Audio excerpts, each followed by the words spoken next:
Man, some say if you're not careful, lies can turn into a hero.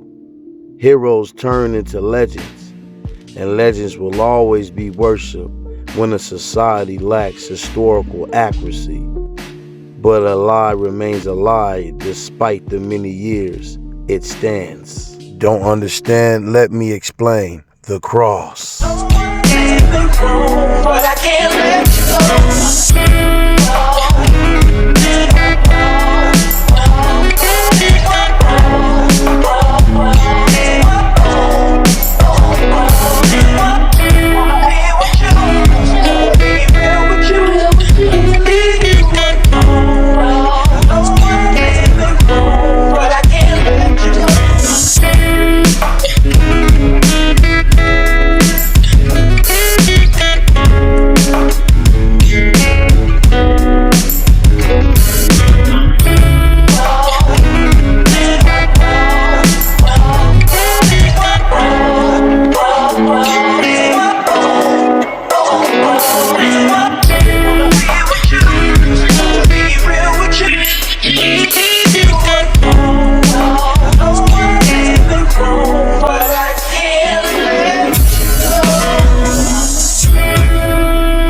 The cross, popular and named throughout many world systems we call society, known to be for a symbol of redemption and peace to all mankind, highly exalted and largely promoted by the many worlds that society is attached to, the religious world, the political world, and the entertainment, a trinity system that pushes their worldview to the world. Fast forward today, now the whole world believes. So let's investigate, follow its footprints, go back in time to see the origins and where it meets at.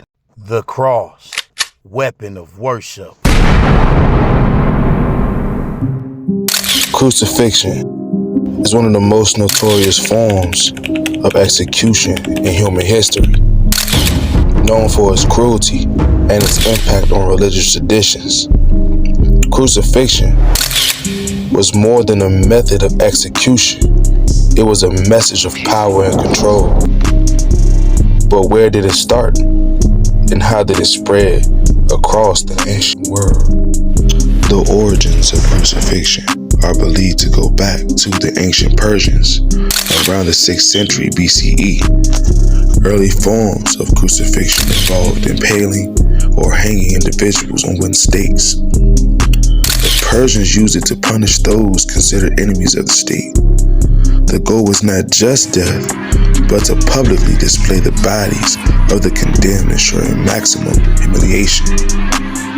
From Persia, the practice spread to other empires like Assyria and Carthage, with each civilization adopting their own variations. The Carthaginians, for example, used crucifixion during wartime to punish enemies and discourage dissent. The Romans, however, turned crucifixion into an art of execution by the 1st century BCE. It became a common punishment for slaves, criminals, and especially rebels. For the Romans, it wasn't just about death. It was a slow, excruciating public process designed to send a message. Victims were nailed or tied to a cross and left to die over several hours or even days. The placement of these executions along busy roads and public places was intentional, a stark reminder of Rome's power and what awaited those who defied it. What about that story from the Roman Empire? They put people on stakes like every 100 yards. Romans crucified 6,000 people along a 120-mile stretch of road. People were traveling for days along a major trade route, seeing a new person crucified every 100 feet. 100 feet, not 100 yards, sorry. 100 feet. 6,000 people. Dude. When history cries out, the plot just thickens.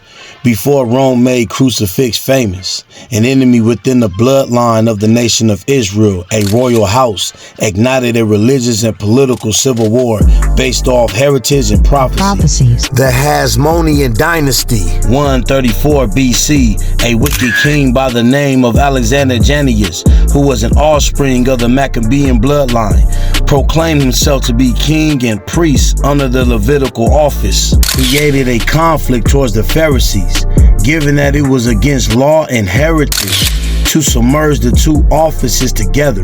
Despite the tribal heritage of the two offices, the rebellion of the Pharisees was based off Alexander's kingship not coming through the lineage of David. According to the prophecy, their position struck a civil war, which caused King Alexander to usher in the crucifixion. According to Josephus, Alexander Jannaeus crucified 800 Jews on a single day during the revolt against the census of 7 AD. At the end of the 1st century BC, after this ethnic cleansing of his own people, later on the Romans would adopt that very same weapon on the same people that once suffered this way of death. Now the cross became a weapon of warfare from then to now.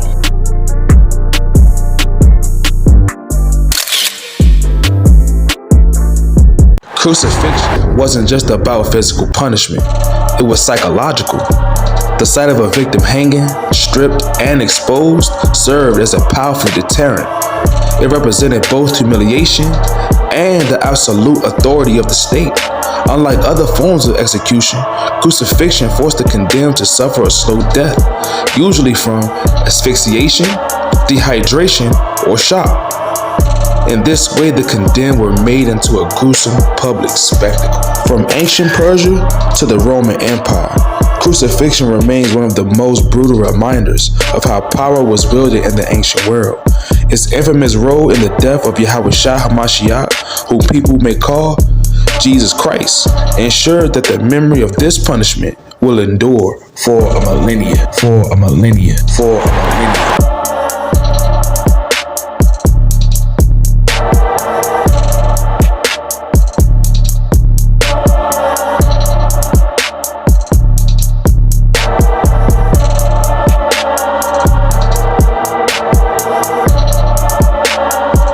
When you think about sorcery and magic, your first thought comes to mind is a witch with a broom and a pointy hat, who's directing manipulated power. But that's further from the truth, because there's sorcery walking around us every day, whether we believe it or not. Facts, nonfiction, and religion is no difference, because it uses the same power to manipulate. And these two words, by definition, are similar to each other. Ain't that suspicious? The definition for sorcery, it's Indo-European for seer. It means to bind up. The definition for religion means religare in the Latin or in the Greek for rebind or binding up. So sorcery and religion holds no difference when you seek out their definitions. So in a world where a system controls everything, have a certain amount of sorcery in it. Until you come out of the matrix and walk into the truth, you will remain lost in the system. The sorcery of the modern day cross starts with a woman named Helena, who was Constantine's mother. The mother of Constantine the Great was credited after her death with having discovered the fragments of the cross and the tomb in which Christ was buried at Golgotha.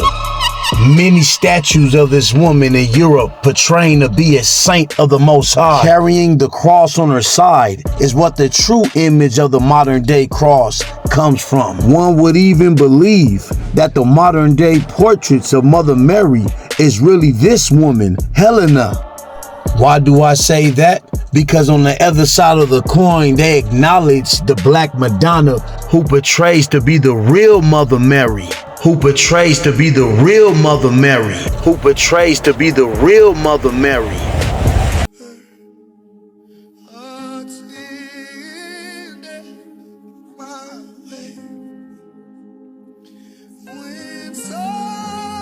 In 321 AD, Helena, the mother of Roman Emperor Constantine, set out on an extraordinary pilgrimage to Jerusalem. This journey would change the history of Christianity forever. Helena was a devout Christian, and with Constantine's support, she traveled to the Holy Land to visit sites connected to Yahushua, his life and death. Her mission: to find sacred relics and build places of worship. One of the most significant moments was her discovery of what she believed to be the true cross. She believed it to be the very cross on which Yahushua was crucified on. Helena oversaw the construction of key Christian churches like the Church of Nativity in Bethlehem and the Church of the Holy Sepulchre in Jerusalem. Helena's pilgrimage transformed Jerusalem into a Christian center and inspired countless others to make the journey, while her discoveries and churches remain pillars of faith and relics. And he will destroy in this mountain the face of the covering cast over all people, and the veil that is spread over all nations. And the serpent cast out of his mouth water as a flood after the woman, that he might cause her to be carried away of the flood. If the Lord Jesus came as a black American, sorry, I don't mean anything wrong in here. Like, I love the black Americans. They're stunning people. And I mean it, they're really stunning. And their faith moves mountains. If you want to learn from them, learn faith. The black Americans hold the Christian faith, not the whites. Learn faith. The black Americans hold the Christian faith, not the whites. Learn faith. The black Americans hold the Christian faith, not the whites. Learn faith. The black Americans hold the Christian faith, not the whites. But imagine, like, Jesus came as a black American. He would have been cool, bro. Yo, what's up, brother? Imagine, like, he says, hey, lend me some skin, bro. What's up? What's up? What's up in the man? Hey, what's up? Hey, bro, what's up? Yeah. Truly, I said to you, my man. That would have been cool. But the Lord is the black American. Is the Mr. Mahatma Gandhi. He is the Indian. He is the Chinese. He is the Australian. He is the Canadian. He is everyone. He is the creator of everyone. He is everyone. And everyone is the Lord. Imagine if the Lord Jesus came as a black American.